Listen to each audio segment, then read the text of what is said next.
A'udhu billah minash shaitanir rajim, bismillahir rahmanir rahim, assalamu alaikum. Je cherche la protection de Dieu contre le Satan le lapidé, de par le nom de Dieu, tout clément et tout plein de miséricorde, que la paix soit sur vous. Aujourd'hui, une grande partie d'entre vous et nous, selon les zones géographiques, nous allons commencer le premier jour du jeûne de Ramadan, le jour, et pas la nuit. Al-Siamu Sharu Ramadan. Allah Ta'ala, Dieu exalté, le Très-Haut soit-il, nous dit dans la sourate 2 Al-Baqarah, la vache au verset 183, qui a été révélé, ce verset a été révélé à Médine l'an 2 de l'Hégire, l'Hijra, c'est-à-dire nous sommes en 622 de l'année civile de maintenant. Ô les croyants, on vous a prescrit le jeûne comme on l'a prescrit, imposé à ceux d'avant vous, ainsi atteindrez-vous la piété, la félicité, le jeûne spirituel et corporel. Et à ceux d'avant vous, les juifs, les chrétiens, les gens du livre Ahl al-Kitab. Ya ayyuhalladhina amanu kutiba alaykumu al-siyamu kama kutiba ala alladhina min qablikum la'allakum tattaqun. Et puis, Dieu nous dit, attachez-vous fermement aux paroles de Dieu, kalimati Allah, pour profiter, et cela, pour profiter au mieux de ce mois béni, pour atteindre la perfection et la félicité. Le Tout-Puissant, Yakbura Ta'ala, informe de ce qu'il a accordé à ses serviteurs. Dieu, Allah, dit leur imposer le jeûne, Siaum, qui est un devoir obligatoire. Naturellement, il y a des conditions qui sont bien explicites, mais nous aborderons cela dans les prochaines vidéos, Inch'Allah. Un devoir obligatoire, il y a le fard el-awaj. Comme il l'a imposé à ceux d'avant vous, al-ladina min qablikum, aux nations précédentes, al-uman al-sadika. Car c'est l'une des lois ordonnées par Dieu, Allah Ta'ala, à tous ses prophètes, sans condition que nous devons nous respecter et non pas adorer, mais invoquer notre Créateur pour qu'il soit encore plus béni de la miséricorde de Dieu, Allah Ta'ala, lui le Très-Haut. Dans le temps du prophète Mohammed sallallahu alayhi wa sallam, sur lui le salut et la paix, et bien avant sa venue sur terre et sa mission envoyée à toute l'humanité, et non pas pour un seul clan, les peuples en Occident et en Orient, juifs et chrétiens et d'autres, connaissaient la notion de jeûner. Les Arabes, chrétiens et juifs de cette même contrée où vivait le prophète Mohammed sallallahu alayhi wa sallam le savaient, puisqu'il y avait énormément de tribus arabes et aussi des tribus de confession juive et beaucoup de personnes qui transitaient dans cette région vu le commerce qui était intense. Dans le Sahih, les véridiques de Sahih al-Bukhari ou de Muslim sous l'autorité d'Aïcha, que Dieu l'agrée, radiyallahu anha, qui a dit le jour de Ashura, Yom Ashura, était un jour où les Quraysh et la période pré-islamique avaient l'habitude de jeûner. Comme quoi, selon l'exégèse Ibn Kathir, dans son tafsir, il a rapporté que le jeûne était la pratique des nations avant nous, la communauté des croyants de Mohammed. Avant nous, la communauté des croyants de Mohammed. Chaque mois, pendant 3 jours, sous l'autorité de Moaz et de Masoud et de Abbas et de Hatta et de Kataba, ainsi que de Addaka Muzahim. C'est des références qui sont données par eux. Et il ajoutait, cela était encore légitime depuis l'époque de Noé, nous, jusqu'à ce que Dieu l'a abrogé en jeûnant Shahr Ramadan, en disant que ce sera le mois de Ramadan, pour qu'il soit différent des autres et non pas qu'on puisse confondre la période de jeûne des chrétiens et des juifs, qui précède toujours le jeûne du mois de Ramadan en général. Sauf que là, ça va être vraiment décalé. On le fera avant eux bientôt, Inch'Allah. Allah Ta'ala, Dieu le Très-Haut, nous exalté soit-il, nous dit dans la sourate 5, El-Maïda, le dernier dîner du soir sur la table, l'épisode de la scène de Jésus, de Issa ibn Myriam, Jésus fils de Marie, au verset 69, il nous dit « En vérité, ceux qui ont cru, ainsi que ceux, les Juifs, ceux qui sont judaïsés, les Sabéens, c'est-à-dire et les convertis, et les chrétiens, les Nazaréens, parmi ceux qui ont cru, qui ont eu la foi en confiance en Dieu au jour du jugement dernier, et qui ont fait ou qui a accompli le bien, les bonnes œuvres seront préservées de toute crainte et ne seront point affligés. Inna alladina amanu wa alladina haddu, les juifs, wa as-sabihun, sabéens, wa an-nazara, nazaréens, les chrétiens, man amana bi Allahi wa al-yum al-akhiri wa amila salihan falla khafu alayhim wa la yazanun. Le Tout-Puissant, Yakbura Ta'ala, a mentionné sa sagesse, sa hikmah, dans la légitimité du jeûne Saoum. Car Dieu, Allah Ta'ala, lui le Très-Haut, dit « Afin que vous deveniez justes, la'allakum tattaqun ».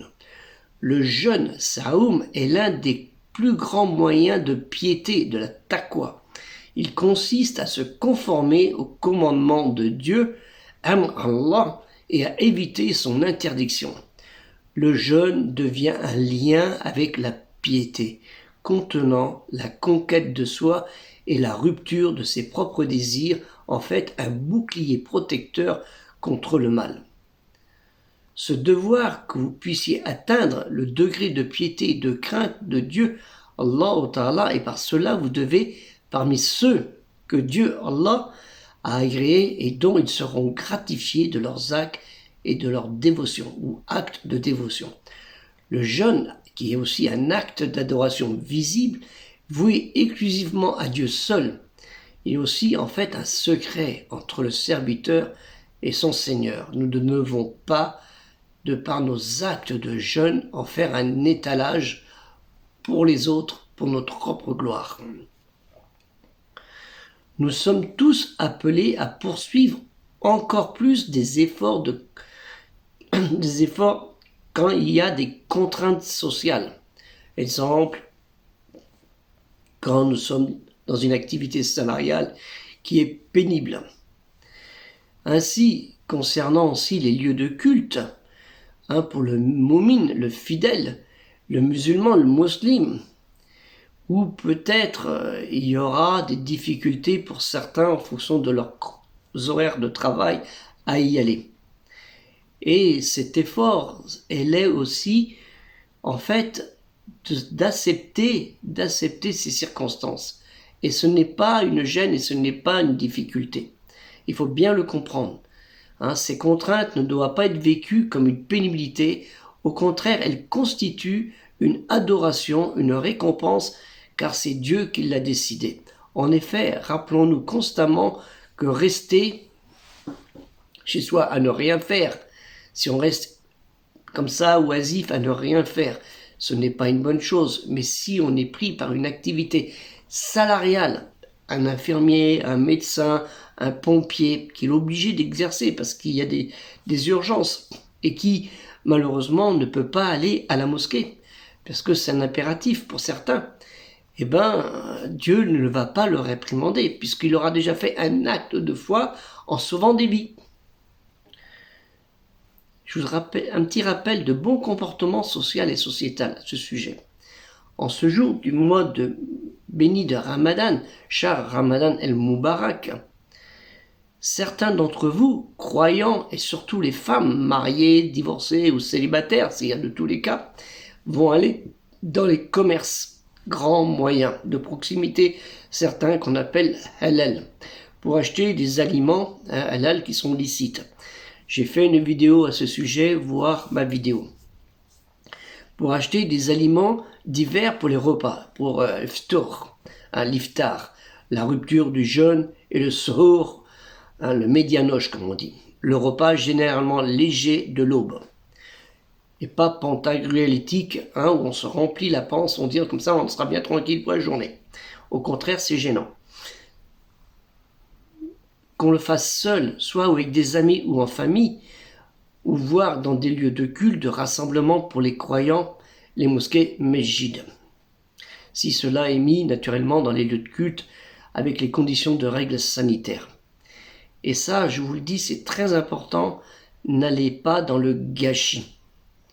Parce que pour certains, le mois de Ramadan, ça va être le mois de l'explosion alimentaire, où certains vont même aller dans l'exagération à ce sujet. Je vous ai fait une vidéo dernièrement, je vous mettrai le lien sur cela avec les blogueuses qui vous aident à dépenser plus votre argent qu'à bien faire pendant ce mois béni. Le prophète Mohammed sallallahu alayhi wa sallam, sur lui le salut et la paix, nous a enseigné que celui qui cesse une adoration dont il avait l'habitude à cause d'une contrainte, sa récompense lui sera quand même comptée tant que dure la contrainte. C'était par rapport à ceux qui vont être privés de pouvoir aller dans les lieux de culte et qui sont dans des conditions difficiles, même dans les chantiers ou autres.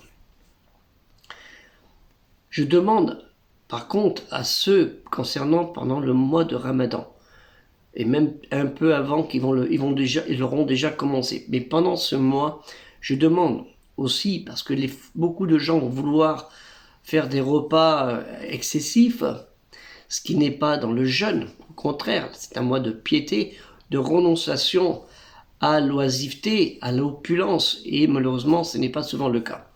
Et là, je demande aux commerçants musulmans de faire preuve de moralité, en ce sens de ne pas gonfler les prix avec exagération, voire faire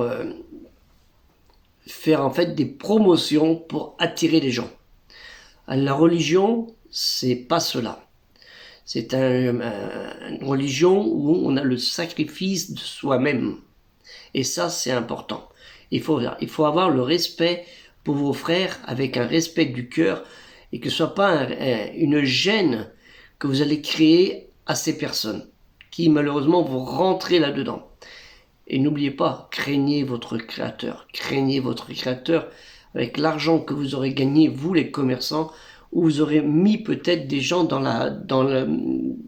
la peine et qui auront peut-être été faire des choses indésirables comme aller faire des crédits. Ils ont dit je vais faire un crédit comme ça j'aurai bien à manger mieux que la voisine. Vous voyez le shaitan comme il a bien travaillé pour tout le monde. Donc faites attention et que le repas de rupture ce ne soit pas du gaspillage. Souvent les plats sont pleins et ils vont en donner un petit peu, le reste va aller à la poubelle. Vérifiez les poubelles, vous allez voir.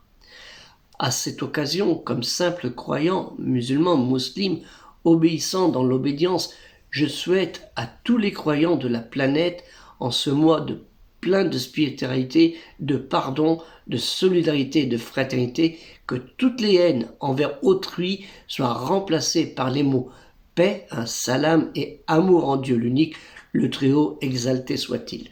Que la paix soit sur vous, assalamu alaikum, et à demain, Inch'Allah, si Dieu le veut.